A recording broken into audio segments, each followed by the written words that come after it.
कि उन्होंने अकेले लड़ नहीं सकते, वो जानते थे कि मिटा दिए जाएंगे और अकेले लड़ने पर यह देश बच नहीं पाएगा, देश का सनातन धर्म समाप्त हो जाएगा। उन्होंने मेवाड़ के साथ में संधि की, महाराणा राज सिंह जी के साथ में यूनिफाइड फोर्सेस की तरह मारवाड़ की फोर्सेस ने लड़ाई की। मारवाड़ कैप्चर कर लिया गया था, एक एक गढ़ किला दे जो है मेहरानगढ़ से लेकर के बाकी सारे गढ़ किले जो है वो जीत लिए गए। शिवाना भी मुगलों के अधीन था, जालोर का किला मुगलों के अधीन था, सारे किले मुगलों के अधीन थे। दुर्गादास ने चातुर्य का परिचय देते हुए मेवाड़ के साथ संधि की, लेकिन वो संधि की गाथा वहीं समाप्त नहीं हुई।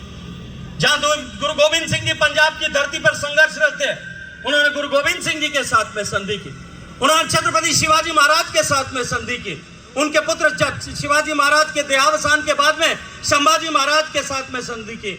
उन्होंने वीरवर छत्रसाल बुंदेला के साथ में संधि की। और जब ये चारों फोर्सेस एक साथ सिंक्रोनाइज तरीके से लड़ रही थी, तब जो औरंगजेब की 1 लाख घुड़सवारों की ताकत थी, उस ताकत की आंधी को रोक सका है और उसी के कारण से आज हिंदुत्व इस हिंदुस्तान में बच सका। ये दुर्गादास क्या चरित्र का प्रभाव था कि आज हिंदुस्तान में हिंदुत्व जीवित। दुर्गादास के चरित्र पर अगर बात करनी हो, मने लगे कि दादा एक दिन चैन करण सिंह साहब बटे जागरण राखना पड़ेगा और रात भर जागरण गवा सकूं मैं एक अकेलो दुर्गादास जी चरित्र में। और कम था को थोड़ो भी अगर तो चक्रवर्ती सिंह साहब बिराजा मैं जानू है बड़ा बोला रहा है आने उबा करता हूँ तो बाकी काम मैं कर सकता। लेकिन मैं समय की मर्यादा को ध्यान में रखते हुए आप सबसे इतना निवेदन करना चाहता हूँ कि जिस तरह से वो समय ट्रांसफॉर्मेशन का समय था, बदलाव का समय था, एक बार वैसा ही सुअवसर हम सब भारतीयों के पास में, एक बार फिर हमारा भारत जो है वो बदलाव के दौर से गुजर रहा है। और उस समय अगर दुर्गादास ने अपने काल के सापेक्ष कर्म नहीं किया होता तो हिंदुत्व समाप्त हो जाता।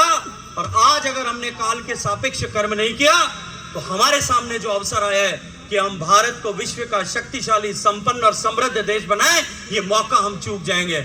मैं आपसे निवेदन करना चाहता हूं कि इस बदलाव के दौर में हम सब जुटें। जिस किसी भी भूमिका में हम काम कर रहे हैं, समाज के जिस किसी भी क्षेत्र में हम काम कर रहे हैं, हम अपनी भूमिका का निर्वहन इस भाव के साथ में करें कि मैं देश बदलने के लिए इस देश बदलने के इस क्रम में देश के बदलाव के इस जो है घूमते हुए पहिए की गति बढ़ाने के लिए काम कर रहा हूं। मैं कहीं भी अवरोध नहीं बन रहा हूं। इस भाव के साथ में, इस संकल्प के साथ में हम काम करेंगे तो निश्चित रूप से देश बदलेगा और देश बदलेगा तो निश्चित ही उसका प्रभाव आने वाली पीढ़ियां हम सबको याद करते हुए प्रभाव हम आने वाली पीढ़ियों पर होगा।